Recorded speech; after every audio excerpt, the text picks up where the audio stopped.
Аллахты унутуу сөзсүз түрдө артынан өзүнүн бере турган эффектин сөзсүз түрдө берет. Бул жөн өтүп кетет деп эч качан ойлобош керек адам. Адам Аллахты унутса, фаансахум анфусахум. Аллах ошол адамдардын өздөрүн унуттуртуп коет. Аллах ошол адамдардын өздөрүн унуттуртуп коет.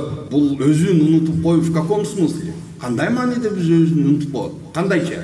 Бул нерсеге биз азыр мындайча айтабыз. Бул жашоодо туугандар биз айтабыз. Инсан деген сөз туугандар бул буквалдык сөздүк мааниси араб тилинин которгондо бул нисиан деген сөздөн келип чыгат дагы. Тамыр сөзү 3 тамгадан турган, н, с, я тамгадан турган унутуу деген сөздөн келип чыгат. Инсан дегени бул ошол дал эле ошол сарфтагы айтылган бул унутчак деген маанини билдирет. Унутчак деген. Түшүндүңөрбү туугандар? Мына ушул адам баласынын табияты ушундай. Унутчак. Көбүрөөк бул адам башка бирөөнүн жакшылыгын батынтат. Бул унутчак адам өзүнүн мойнундагы милдетин, жоопкерчилигин батынтат. Бул адам Кудайдын берген жакшылыктарын батынтат.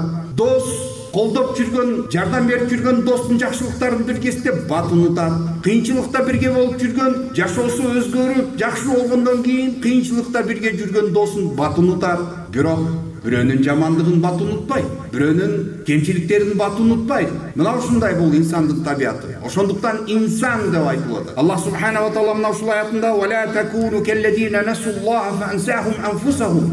Силер Аллахты унуткан адамдар сыяктуу болбогула. Эмнеге дегенде Аллахты унуткан инсанды Аллах ал адамды өзүн унуттуртуп коет дейт. Бул инсан өзүн унутуп калат. Өзүнүн акысын унутуп калат. Бул пенде өзүнүн укугун унутуп калат туугандар.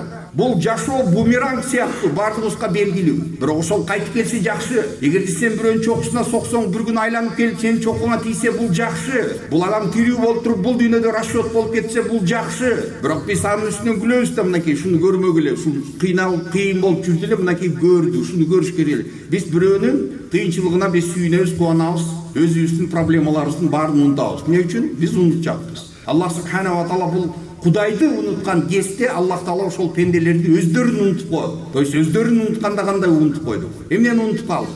Иштеген адам айлыгын унутуп калды. Көчөдө жүргөн инсан өзүнүн укугун унутуп калды. Эч ким эч нерсени унуткан жок. Бирөөгө акчаны карызга берсе ошол карызын унутуп калды. Ала турган жериндеги взяткасын алып унутуп калды. Бере турганы аны унутту. Эч ким эч нерсени унуткан жок. Кайсыл жерден канча материалдык выгода боло турган болсо, ал нерсени бул жарым түндө ойготсоң ошол нерсени билет. Эч ким ал нерсени унутпайт. Бирок бул адамдын өздөрүн унутуп калуу дегени бул жеке адам өзүнүн жашоосуна болгон кайдыгерлиги пайда болуп калат. Бул адам негизги бул дүйнөдөгү максатты унутты. Аллах субханаху ва таала Зарият сүрөсүндө «Ва ма халактул джинна вал инса илля ли'будун». Жин затын, адам затын мага сыйынуу үчүн жараттым деди эле. Бирок биз бүгүн Аллах үчүн сыйынуу үчүн жашаган жокпуз. Биздин жашообуз тегерегистеги суйтаны эптеп ошол нерсени бүтүрүү үчүн жашайбыз. Биздин ураныбыз баягы ыймансыз адамдардын уранына айланып калды. Воспитать ребенка, посадить дерево и построить дом. Мына, болду. Ушул бул эркектин эң негизги ушундай баягы горизонттогу полный ушул жашоодогу ичине камтыган смысл мына ушул нерсенин ичинен туруп калды, 3 нерсенин ичинен. Адам затын Аллах таала айтып атат: «Валакат каррамна бани Адам». Адам баласын биз кереметтүү кылып жаратып койдук деп атат. Бирок бул кереметтүү адам ал адам үчүн кызмат кыла турган нерселердин бардыгына адам өзү кызматчы болуп калды. Средство передвижения болгон машинасы кымбат бааларга көтөрүлүп отуруп туруп ошол машинанын кызматчысына айланды.